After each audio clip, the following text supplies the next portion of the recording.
Pengurus Besar Ikatan Dokter Indonesia atau PBID menunda pelaksanaan keputusan Majelis Kehormatan Etik Kedokteran atau MKEK yang menjatuhkan sanksi terhadap Kepala Rumah Sakit Pusat Angkatan Darat Majen TNI Terawan Agus Putranto.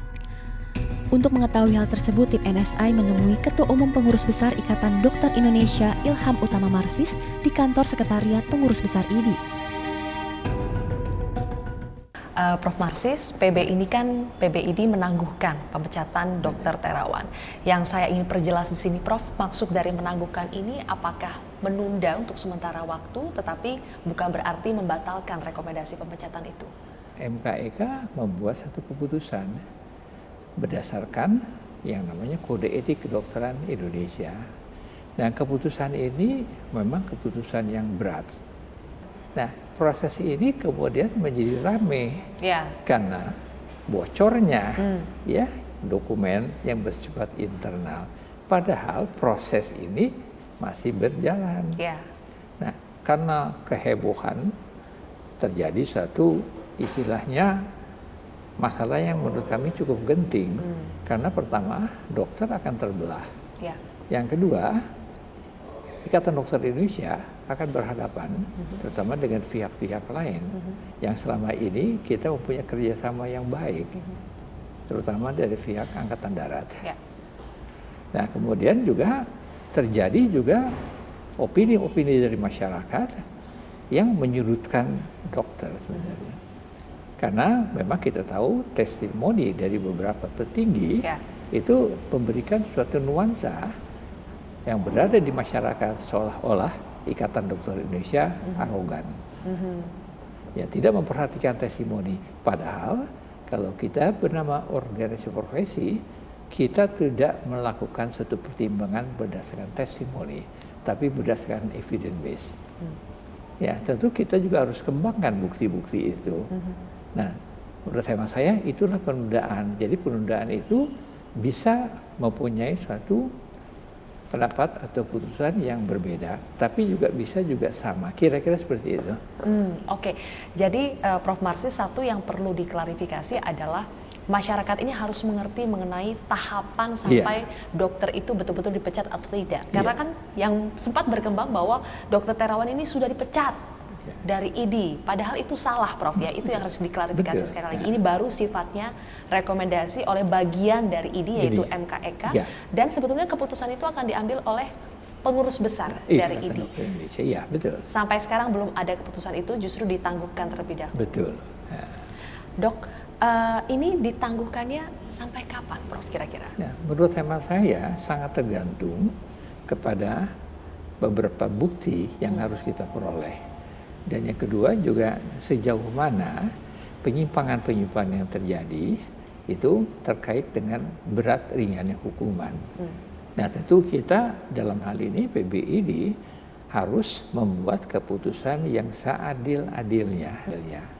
Oke, Prof, berarti dengan adanya keputusan sementara yaitu menangguhkan pemecatan dari Dr. Terawan ini, apakah itu berarti Dr. Terawan tetap anggota IDI, kemudian juga tetap boleh melakukan praktiknya sehari-hari? Nah, saya batasi, artinya dia sebagai seorang radiolog, dia punya kompetensi sebagai seorang radiolog.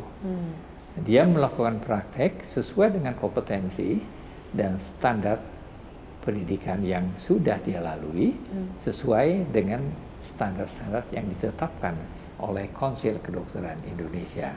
Sepanjang dia melakukan suatu praktek yang sesuai dengan standar kompetensi yang dimiliki, itu hak Dr. Terawan. Berarti dalam kasus Dr. Terawan itu telah melakukan uji klinis atau tidak tentang metode dia dengan DSA dengan heparin itu, memang itu sebetulnya ranah dari Kementerian Kesehatan untuk memutuskan itu. Kira-kira keputusan pengesahan untuk aplikasi. Kemudian Prof, soal bocornya surat rekomendasi tersebut, Dok, itu yang menjadi cikal bakal adanya perdebatan di masyarakat. Apakah dari PBID sebetulnya sudah mengetahui oknum yang membocorkan itu, dan kemudian apakah ada sanksi internal kepada oknum yang membocorkan itu? Saya tidak begitu yakin, karena saya berpandangan bahwa kawan-kawan Korea yang sudah duduk pada level majelis itu tentu dengan yang saya katakan kepribadian yang sudah sangat terpuji dan teruji. Maka itu saya katakan saya tidak bisa menduga, ya, karena mereka yang duduk, saya katakan terus terang ya duduk di MKEK, duduk di MPPK, di MKKI, kalau saya katakan mereka manusia-manusia yang terpilih. Ya, jadi saya tidak berani menduga, maka itu saya minta satu badan intelligence untuk menelisik masalah ini dengan baik. Siapa yang membocorkan, kemudian siapa yang melakukan suatu penyebaran yang begitu luasnya, dan kemudian apa sih yang diharapkan dengan kebocoran motifnya apa ya? Oke. Dan saya pikir kalau perlu kita tangkap. Jadi kalau misalnya ada yang tanya, jadi Dokter Terawan sekarang masih boleh tidak melakukan praktik DSA dengan yang modifikasi hepar gitu? Saya pikir saya takut salah menjawabnya, ya. Tapi ini adalah pendapat pribadi saya. Jadi mungkin secara nyata tindakan-tindakan yang belum diabsahkan oleh Kementerian Kesehatan tentu belum merupakan kewenangan dari Dokter Terawan. Ya, tapi kalau dia sebatas untuk diagnostik, artinya untuk melihat ada penyumbatan dan kemudian bagaimana pengobatan selanjutnya, tentu kita memakai pengobatan dengan standar yang umum. Ya, kira-kira. Prof, terakhir Prof, jadi untuk mengakhiri ya polemik perdebatan kontroversi soal praktik DSA yang dilakukan oleh Dokter Terawan ini, langkah-langkahnya akan seperti apa, Prof Marsis? Saran dari IDI, karena ini kan tidak hanya melibatkan IDI tapi juga Kementerian Kesehatan. Saran dari Prof Marsis seperti apa untuk mengakhiri polemik ini? Saya berpikir ya, yang menjadi tugas kita bersama, bagaimana kita bisa memberikan pelayanan yang safe untuk masyarakat, itu yang penting. Nah, untuk memberikan pelayanan yang baik kepada masyarakat, kalau kita menetapkan satu standar pelayanan yang sudah disahkan oleh misalnya badan yang berwenang, yaitu pemerintah. Dalam hal ini tentu Kementerian Kesehatan. Ya, sebagai contoh misalnya, ada standar pelayanan, kerjakan standar pelayanan itu dengan sebaik-baiknya tanpa penyimpangan. Karena kalau tidak, tentu kita akan menciderai masyarakat. Nah, saya katakan ya untuk tahapan mencapai pengakuan standar pelayanan, itulah yang harus dilalui. Oke. Ya. Baik, terima kasih Prof Marsis atas waktunya bersama kami. Baik.